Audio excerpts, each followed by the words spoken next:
एक बंदा ऐसा था जो इतनी इबादत करता था, याबुदु रब्बहु, अपने रब की इतनी इबादत करता था कि रूहुल अमीन उससे मोहब्बत करने लगे, हैरान होने लगे, यार इतनी इबादत करता है। फता अज्जबा जिब्रील, जिब्रील हैरान हो गए, इतनी इबादत करता है। एक दिन हजरत जिब्रील को बड़ा प्यार आया, फस्तअज़ना जिब्रील फी ज़ियारती, हजरत जिब्रील रब की बारगाह में कहने लगे, मालिक फलां बंदा जो है ना, वो जो मस्जिद नूर में बैठता है, मिसाल दे रहा हूं, बड़ी तेरी इबादत करता है, मेरा जी चाहता है उसकी जियारत ना करके आऊं, उसकी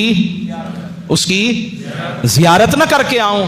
हजरत जिब्रील ने जब ये बात की ना, रब ने फरमाया तुझे इजाजत मिलेगी, अज़ीना लहू, इजाजत देते हैं, बिशर्तिन, लेकिन एक शर्त है। क्या शर्त है? का अन यंजुरा फिल लोहिल महफूज, लोहे महफूज में उसका असल, उसकी जो किस्मत है ना, तकदीर है, जरा वो देख लो।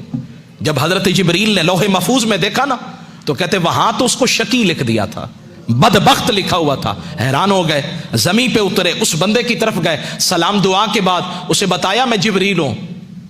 वो फिर भी उसकी इबादत में लगा रहा। कुछ होते हैं जो हजरत खिजर के पीछे भागते हैं, और कुछ वो होते हैं, हजरत खिजर भी आ जाए ना, मैं बेअदबी नहीं कर रहा, वो कहते हैं जी खिजर आना तेरा आना मुबारक, लेकिन जिसकी इबादत मैं कर रहा हूं ना, मुझे किसी के लिए तवज्जो देने की जरूरत नहीं है। तो फरमाते बात खत्म हो गई। फरमाते हैं हजरत जिब्रील ने कहा तुझे अल्लाह ने बदबख्त लिखा है।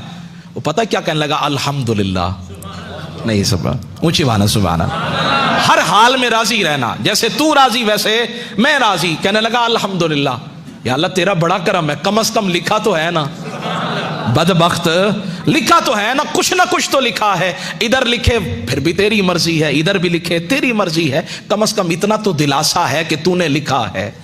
हजरत जिब्रील कहने लगे शायद के फजन्ना जिब्रील हो अन्नहु लम यस्मा कलामहु, वो कहने लगे शायद इसने मेरी बात को सुना नहीं है।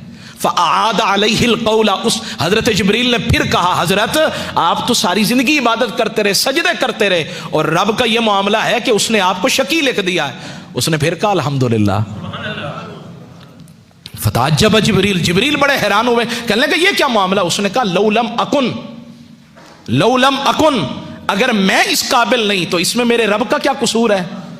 मैं अगर हूं ही निकम्मा, मेरी जात में मेरी किस्मत में लिखा ही नहीं है, तो इसमें मेरे रब का क्या कसूर है? जिब्रील ने सुना तो इस बात में भी बड़ा ताज्जुब आया, और जब ताज्जुब आया ना तो फरमाते हैं अल्लाह ने आवाज लगाई, सदा लगाई, जिब्रील अब जरा उन्जुर फिल लोहिल महफूज, अब देखो ना लोहे महफूज में। अब जो देखा, फरमाया वहां बदबख्तों की लिस्ट से नाम निकाल कर ना रब ने बख्त वालों में उसका नाम लिख दिया था। या अल्लाह ये माजरा क्या है? फरमाया जो मेरी हर अदा पे राजी है, मेरे हर फरमान पे राजी है, तो फिर उसका नाम बदबख्तों में क्यों लिखूं, बख्त वालों में ना लिख दूं?